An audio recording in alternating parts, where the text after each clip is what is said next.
Hello wise தற்போது நடைபெற்று வரும் ஐசிசி மென்ஸ் T20 உலகக்கோப்பையுடைய இன்றைய போட்டியில் பார்த்தீங்கன்னா நியூசிலாந்து மற்றும் பப்புவா நியூகினி அணிகள் மோதின. இந்த போட்டியில் பார்த்தீங்கன்னா டாஸ் வென்ற நியூசிலாந்து அணி பந்துவீச்சை தேர்வு செஞ்சுருந்தாங்க. முதலாவதாக களம் கண்ட பப்புவா நியூகினி அணி 78 ரன்களில் அனைத்து விக்கெட்டுகளையும் இழந்திருந்தாங்க. பின்னர் 79 ரன்களை இலக்கா வச்சு களமிறங்கிய நியூசிலாந்து அணி 7 விக்கெட் வித்தியாசத்தில் அபார வெற்றி அடைஞ்சிருந்தாங்க. இந்த போட்டியில் பார்த்தீங்கன்னா யாரும் எதிர்பார்க்காத வகையில் உலக சாதனை நிகழ்த்திய லாக்கி ஃபெர்குசன் 4 ஓவர்களை வீசி 4 ஓவர்களையுமே மெய்டனாக வீசியிருந்தார். மேலும் 3 விக்கெட்டுகளையும் கைப்பற்றியிருந்தார்.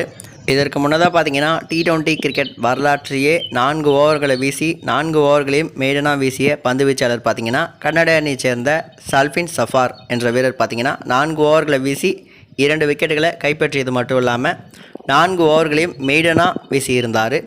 இந்த சாதனையை பார்த்தீங்கன்னா தற்போது இன்றைக்கு லாக்கி ஃபெர்குசன் முறியடிச்சிருந்தார். அது மட்டும் இல்லாமல் சல்ஃபின் சஃபார் பார்த்தீங்கன்னா இதற்கு முன்னதாக 4 ஓவர்களை மெய்டனாக வீசி 2 விக்கெட்டுகளை கைப்பற்றியிருந்தார். ஆனால் இன்றைய போட்டியில் லாக்கி ஃபெர்குசன் 4 ஓவர்களை மெய்டன் வீசியது மட்டும் இல்லாமல் 3 விக்கெட்டுகளை கைப்பற்றி இன்றைய போட்டியின் ஆட்டநாயகனாகவும் தேர்வு செய்யப்பட்டிருந்தார். T20 கிரிக்கெட் வரலாற்றிலேயே இதுதான் பார்த்தீங்கன்னா 2வது நிகழ்வு 4 ஓவர்களையும் மெய்டனாக வீசப்படுவது.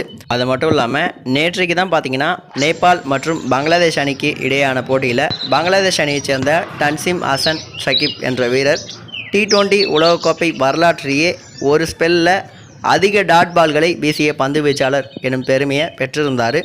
இவர் பார்த்தீங்கன்னா நேற்றைய போட்டியில் 4 ஓவர்களை வீசி 21 டாட் பந்துகளை வீசியிருந்தார். அந்த சாதனையை இன்றைக்கி லாக்கி ஃபெர்குசன் முறியடிச்சிருக்கிறது எல்லாருக்கும் வியப்பை ஏற்படுத்தியிருக்கு. இதன் மூலமாக பார்த்தீங்கன்னா T20 உலகக்கோப்பை வரலாற்றிலேயே 4 ஓவர்களை வீசி 24 பந்துகளையும் டாட் பந்துகளாக வீசிய முதல் பந்து வீச்சாளர் எனும் பெருமையை லாக்கி ஃபெர்குசன் பெற்றிருந்தார். மேலும் இன்றைக்கு நடைபெற்ற மற்றொரு போட்டியான ஆப்கானிஸ்தான் மற்றும் வெஸ்ட் இண்டீஸுக்கு இடையான போட்டியில் பார்த்தீங்கன்னா வெஸ்ட் இண்டீஸ் அணி 104 ரன்கள் வித்தியாசத்தில் அபார வெற்றி அடைஞ்சிருந்தாங்க. இந்த போட்டியில் பார்த்தீங்கன்னா 98 ரன்களை விளாசிய நிக்காலஸ் புரன் ஆட்டநாயகனாக தேர்வு செய்யப்பட்டிருந்தார்.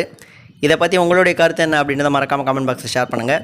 மேலும் இந்த மாதிரி இன்ட்ரெஸ்டிங்கான நியூஸ் நினச்சிங்கன்னா மறக்காமல் நம்ம சேனலை சப்ஸ்கிரைப் பண்ணிக்கோங்க. தேங்க்யூ ஃபார் வாட்சிங்.